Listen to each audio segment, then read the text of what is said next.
사도 바울의 전도 여행을 따라 나선 성지가 좋다.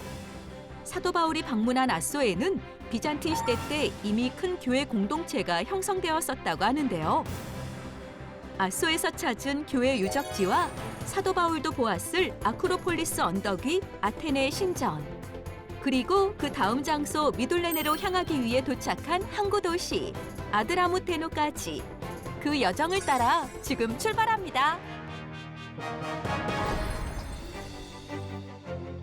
자, 이 사도 바울의 3차 귀환길을 소개하고 있습니다. 우리는 지난주에 드로아에서 아소까지 이렇게 도착을 했고요. 자, 오늘 본격적으로 이제 사도 바울이 둘렀던 아소의 모습인데요. 이제 아소에서 하룻밤을 보내고 자그마한 이 숙소에서 본 아침 풍경입니다. 네, 아침 동쪽에 동터 오는 모습을 보면서 드디어 아소에서 또 역시 사도 바울의 발자취를 따라가는데요. 이 드로아에서 사도 바울은 혼자 이렇게 아소까지 육로를 통해 걸어왔고 일행들을 먼저 배로 아소까지 보냈죠. 자, 특히 아소는 이 항구 저 언덕 위에 아크로폴리스 주요 도시가 있는데 바로 코앞에 보이는 섬이 미둘레네 섬입니다. 사도 바울은 드로아에서 아소까지 걸어와 이곳에서 배로 온 일행들을 만나 배를 타고 미둘레네로 갑니다. 오늘날에는 이 아소에서 미둘레네로 가는 배편이 없어서 우리는 쭉 저 남쪽 아드라무테노를 지나 이 아이발리크라 하는 곳에서 미둘레네로 가는 배를 타고 사도 바울의 여정을 이어가겠습니다. 이 아소를 마주보고 있는 미둘레네 섬은 이 에게에서 가장 큰 섬이지요. 자, 그러면 그 전에 미둘레네는 그 이후에 어떠한 기독교 유적지가 있는지를 한번 살펴보는데요. 그도 그럴 것이 바로 이곳 아소는 이 사도 바울이 걸어서 이곳까지 와서 미둘레네로 갔던 곳이죠. 사도 바울이 방문했다가 하는 이 아소에는 비잔틴 시대 때에 굉장히 큰 교회 공동체가 형성이 되어 있었고요. 지금 바로 앞에 보이는 요 아주 그 아담하면서 규모 있는 교회가 이렇게 있습니다. 규모 있고 또 아소가 그만큼 중요한 도시였기 때문에 교회가 굉장히 크게 있었는데 아쉽게도 발굴 전에 길을 내면서 교회를 잘랐어요. 예. 지금 이 길은 후에 새로 낸 거고 이 길을 내면서 원래는 교회가 이렇게 여기까지 이렇게 있었잖아요. 그런데 이 교회 한 귀퉁이를 잘라가지고 길을 내면서 잘려나가긴 했지만은 이렇게 아주 그 역사적인 아소의 교회가 이렇게 있습니다. 이 사도 바울이 방문했었다는 이유만으로 이미 비잔틴 시대 때에는 거대한 기독교 공동체가 있었고요. 이것뿐만 아니라 이곳에 여러 개의 아주 거대했던 교회가 있는 것을 보면 기독교 시대 때 비잔틴 시대 때에는 정말 중요했던 도시가 아소였고요. 특히 에게 쪽에서 터키 본토에 가장 중요한 이 아테네 신전이 있는 것을 보면 또 이 아리스토텔레스가 이곳에 와서 철학 학교를 세울 정도로 보면 중요했던 그리스의 철학의 도시가 또 아소이기도 합니다. 사도 바울은 드로아에서 이곳까지 걸어서 한 2, 3일 길을 걸어온 걸로 이제 추정을 하고요. 자, 이곳에는 이 성체가 있고 그 안쪽에는 정말 다양한 도시의 이 그리스 헬라의 극장과 아고라와 여러 철학 학교와 그런 행정의 중심지가 있었고, 자, 지금 보시는 대로 이제 아크로폴리스 언덕으로 드론을 띄워 보면 정상에 아주 큰 아테나 신전과 함께 이 아크로폴리스 주변으로 정말 규모 있는 이 헬라 시대의 도시가 있었다고 하는 겁니다. 이제 헬라 시대가 끝나고 이제는 이제 튀르키예가 이 아소스 이렇게 무슬림 국가가 되면서 그저 옛 명성을 유지한 도시, 관광의 도시로 남아 있고, 그렇지만 군데군데 이곳 도시 아크로폴리스가에 형성되었던 옛 도로들과 오래된 건물들의 유적이 바로 사도 바울이 둘렀던 아소를 우리에게 상기시켜 줍니다.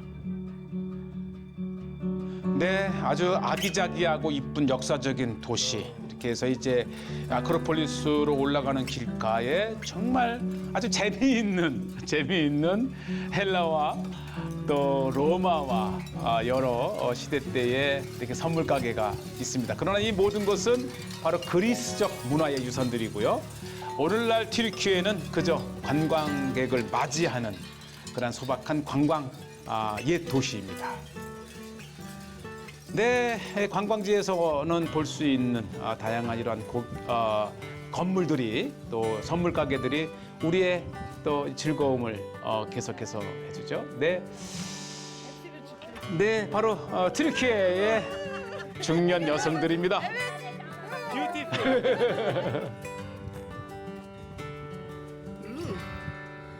지금 생각해보니까 어울렸어요. 하나 살 걸 그랬습니다.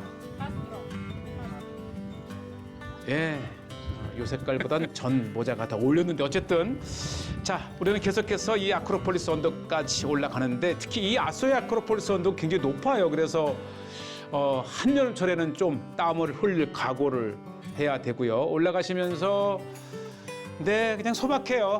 예, 이 그리스 땅에 있었다면 정말 많은 유럽인들이 잤었을 터인데 오늘 튀르키 땅에서 그렇지만 또 유명한 하산, 다 무슬림 또 오스만 투르크의 그러한 그 문화적 이름과 요소들을 볼 수가 있겠고요.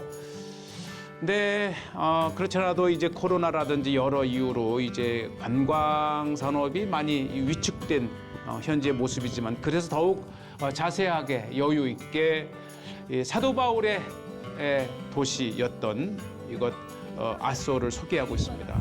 향 좋다. 오르가니. 달콤하네요. 치킨. 네, 다양한 치킨 피쉬 여러 향료들 특히 이제 이 튀르키예는 아주 숙성된 슬로우푸드가 많이 발달돼 있어서 향료가 발달돼 있습니다. 특히 중동 대부분의 국가들이 이 향신료가 유명하죠. 그래서 여행을 많이 하시다 보면 자연적으로 이제 향료에 대해서 향신료를 배우게 되는데 이 트로이지 않습니까? 네.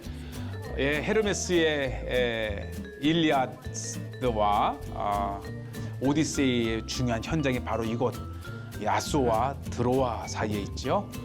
네, 자 트로이의 목마를 보시면서 드디어 위까지 올라왔고요. 입장료를 받습니다. 아소의 아크로폴리스에 올라왔습니다. 네, 여행 자체가 건강해지는 이유는 우리는 다 가봐야 되잖아요. 특히 아소는 이 찻길이 없어서 일찌감치 아래쪽에서부터 이제 걸어 올라와야 되기 때문에 네, 연세가 드실수록 이 여행 많이 하셔야 건강해집니다. 자연적으로 하루에 1, 2만 보는 기본이에요.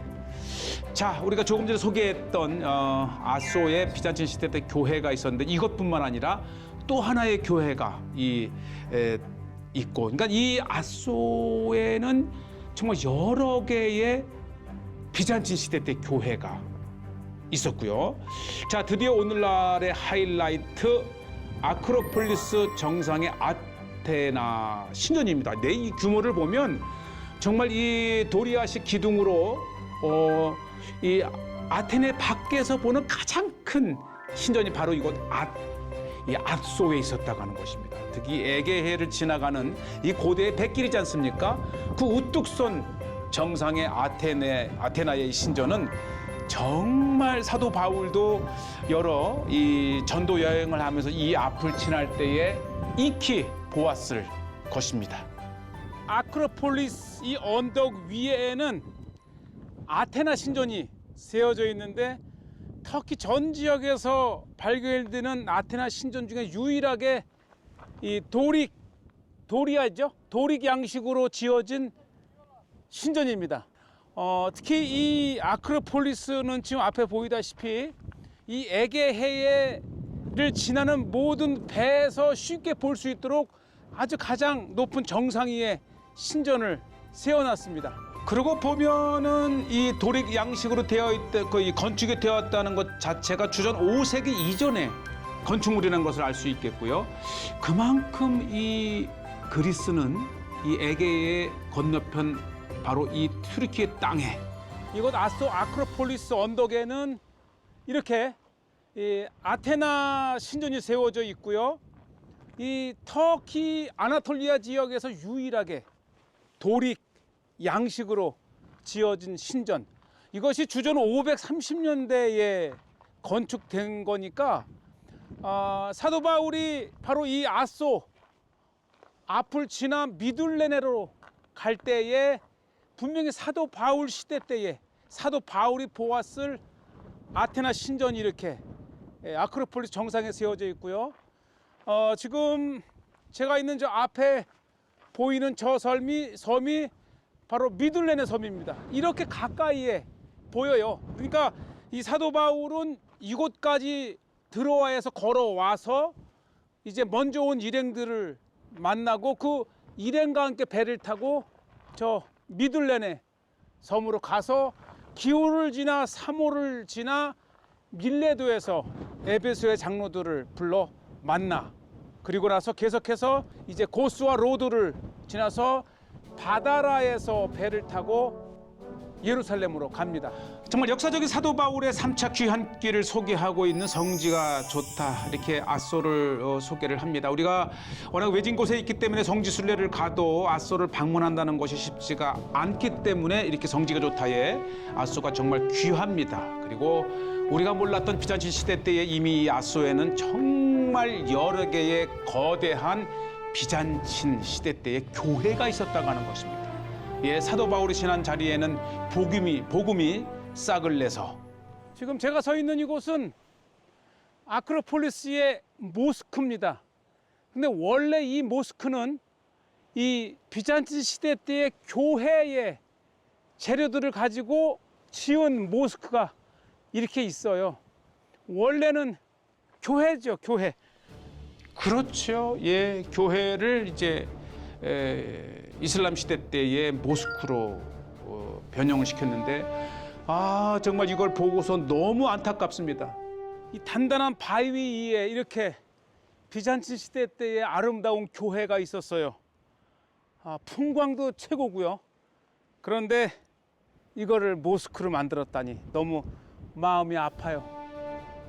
예, 튀르키예 땅에 하루속히 예배의 땅이 되기를 바라면서 이렇게 풍광을 바라보면서 아주 전형적인 비잔틴 시대 때의 교회가 건축되었었고요. 아주 오래된 벽돌에 글귀도 있고, 이게 안쪽 창문을 통해서 좀 일부를 보여드립니다. 네, 안타깝지요. 아소에 그렇게 많은 사람들이 살지 않기 때문에 그저 이 모스크로 만들어 놓고는 폐쇄가 되어 있습니다. 이렇게 이 순례객들이라도 지나가다가 예배를 드리겠으면 얼마나 좋을까. 자, 오른쪽에, 왼쪽에 보이시죠? 이렇게 아름다운 교회를 드론을 통해서 보게 됩니다. 커피? 자, 아소는 그래도 여름 한철 성수기 때는 정말 많이 찾는 철학의 도시, 또 역사적인 이 헬라의 도시였다고 하는 것이고요. 겨울철에는 정말 한산합니다. 그래도 이곳 떠나기 전에 네, 이렇게 튀르키시 커피 한잔 하고, 이 뭔가 터키 커피는, 터키시 카페는 뭔가 이렇게 품위가 있어요. 작고 진하고. 네, 한상 보시지요. 자, 이제 우리는 이 아소를 떠나서 이 아드라무테노 인근에서 배를 타고 미들렌으로 갑니다. 아소에서 가는 미들렌의 배가 없어서 그래도 우리는 이곳 다음 여정지 미들렌으로 가기 위해서 이제 돌고 돌아 배편과 교통편을 알아본 결과, 아이발레크에서 터키 땅이죠. 그리스 땅인 미둘레네까지 매일 한두 편 이상의 배가 오간다는 얘기를 듣고 이제 아이발리크로 가고요. 보시죠. 아소에서 아드라무테노를 이렇게 해안가를 타고 가면서 정말 끝도 없이 펼쳐진 곳이 바로 올리브 밭입니다. 이 보세요. 그냥 평범한 밭 같아도 몇백 년은 될 만한 정말 오래된 올리브 나무가 즐비하게 있어요. 이게 뭐 1, 2kg도 아니고 1, 200kg를 이렇게 있으니 그러니까 터키도 올리브를 굉장히 많이 재배를 하는 거예요. 그러니까 올리브 자체가 이 지중해권 식물이니까 동지중해의 에게의 해안이잖아요. 이 척박한 땅에 올리브는 신이 내린 선물이라 그러잖아요. 척박한 땅에서도 이렇게 몸에 그렇게 자 보세요. 저렇게 이렇게 피곤해도 피부가 이렇게 좋은 이유는 딱 올리브. 속이 쓰리면 올리브 홀짝, 꿀 홀짝. 그래서 꿀과 올리브가 저의 영양의 아주 근원입니다. 이렇게 보세요. 지금 60이 돼도 피부가 주름 하나 없잖아. 예. 고대 지중해에는 올리브가 최고의 수출품. 야, 올리브 꽃 좀 보여드릴까, 이렇게? 지금 이제 5월 1일인데, 지금 이렇게 올리브 꽃이 피고, 열매를 이제 여름 내내 연걸어서 9, 10월에 추수를 합니다. 네, 노아방주에 홍수로 물이 이제 육지가 드러났는지를 알아보기 위해서 내보낸 까마귀가 물고 온 잎이 또 올리브 감람잎입니다. 자, 우리는 계속해서 길을 가면서 마침내 이제 아드라무테노에까지 왔고요. 거대한 아드라무테노 만에서 안으로 들어오는 강을 따라 도시 내륙으로 들어가는 강 타구. 여기에는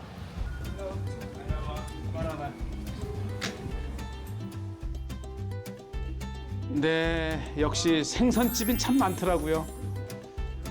또 이렇게 식당에서 이렇게 생선 가게를 운영하면서 바로 이제 골라면 이렇게 다듬어서 이제 바로 요리를 해주는 뭐 튀르키예 이 에게해 해안가를 여행하면서 또 이런 저렴한 식사를 할 수 있다는 것도 또 위안입니다. 이렇게 해서 이제 아드라무테노에서 강 쪽을 따라 가게 되면 이제 버가모가 나오지요. 자, 잠시 있는 동안에 샐러드와 네, 우리가 생선을 했는데 이렇게 또 서비스가 나왔어요. 이거는 서비스랍니다.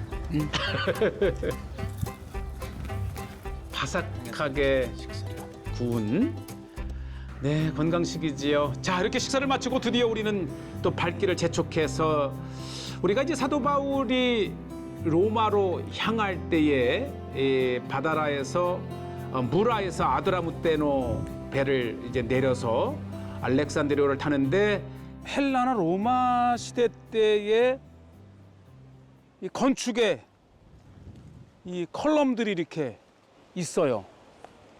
그리고 여기에 보면 또 이렇게 옛 항구터의 유적들이 일부 발굴이 되어서 이렇게 전시가 되어 있습니다. 예, 오늘날에는 이제 아드라무테노가 계속 도시가 쓰면서 옛 유적지는 이 땅 아래 다 묻혀 있다고 합니다. 드디어 찾았어요. 그러니까 사도 바울이 탔던 아드라무테노호는 바로 이 아드라무테노 거대 항구 도시에서 출발을 해서 이 배가 가이사라까지 갔네요. 그러니까 가이사라에서 지중해 해안의 주요 도시들을 경유하면서 이곳까지 오는 배를 타고 오는 중간에 무라라 가는 곳에서 이제 이 알렉산드리아호를 타고 로마로 갑니다. 그리고 그 배는 바로 이곳까지 왔는데 지금 항구의 모습은 사라졌지만은 이렇게 고고학 발굴을 통해서 아드라무테노의 중요한 유적들을 이렇게 발굴을 하고 여기 보시죠. 옛 항구터였던 일부 유적들을 이렇게 발굴을 해서 드러냈습니다. 그러니까 이 아드라무테노는 안쪽 페르가몬 왕국, 즉 버가모의 외항인 격이지요. 이렇게 해서 이제 버가모의 왕국이 있었던 것이고요. 특히 이곳에 이제 아드라무테노에서 이 아드라무테노에서 지금 발견된 헬라와 로마 시대 때에 이렇게 주요한 유적들이 이렇게 마치 정원을 꾸민 것처럼 있어요. 네, 이 아드라무테노는 더 이상 발굴되지 않고 그렇지만은 굉장히 중요했던 특히 로마 시대 때까지 번영했던 항구 도시였고, 예, 이곳에서 이 페가수스가 발굴됐습니다. 사도 바울이 로마로 갈 때에 가이사라에서 탔던 배가 아드라무테노, 알렉산드리아호로 갈아타긴 했지만은 그 배는 바로 이곳 아드라무테노까지 오는 배였고요. 아드라무테노가 얼마나 거대한 항구 도시였으면 이곳에서 유대 땅 가이사라까지 배를 운항을 한 거예요. 지금 아드라무테노의 옛 도시에는 이렇게 페가수스의 동상이 있습니다. 이것은 바로 오랫동안 이곳 동전에 새겨졌던 것이 날개 달린 말, 즉 페가수스가 이렇게 되어 있고요. 무엇보다도 아드라무테노의 이름의 어원이 그 리디아의 가장 부자였던 크라이소스의 형제라는 거예요. 그러니까 이 아드라무테노도 굉장히 부유했던 도시, 그리고 그 부는 바로 이 동지중해 또 에게해를 오가던 상업의 중심 항구 도시로 엄청난 부를 쌓았던 바로 아드라무테노입니다. 네, 특히 이 페가수스는 오늘날 튀르키예의 가장 큰 항공사 중에 하나인 페가수스 항공의 이제 이름이 되기도 했습니다. 자, 이렇게 보시는 오늘날의 아드라무테노 항구 만이고요. 이곳 아름다운 또 만에는 거대한 만으로 쭉 안으로 들어와 있는 정말 최고의 항구 도시의 조건을 가지고 있고요. 이곳에서 저 건너편에 북쪽에 바로 그 유명한 아소가 있었습니다. 그리고 이렇게 돌아 내려가게 되면 이제 미들렌의 기호 3호 섬을 끼고서 밀레도, 에베소, 안탈리아 계속해서 중요한 항구 도시가 있는 아드라무테노 주변입니다. 자, 사도 바울이 로마로 갈 때 탔던 아드라무테노가 바로 아드라무테노 항구 도시의 이름이었다고 하는 것을 이렇게 성경과 조타를 통해서 알려드립니다. 자, 좀 내려와 봤습니다. 이렇게 바위로 된 자그마한 곳이 있고, 이곳에 인어를 또 한 마리 이렇게 조각 동상을 세워놨습니다. 네, 이곳을 찾는 많은 사람들에게 또 하나의 볼거리를 주고, 지금 보시는 대로 아드라. A little bit of a. Did you see? Go up there. Yes. There's a little dig. 네, 제가 올라가게 되면은 But it's 고고학 장소가 있다고 하는 것을, a lot of history. 그리고 많은 역사를 가졌지만은 이제 땅 속에 묻혀 있다는 현지인의 이렇게 이야기를 들었습니다.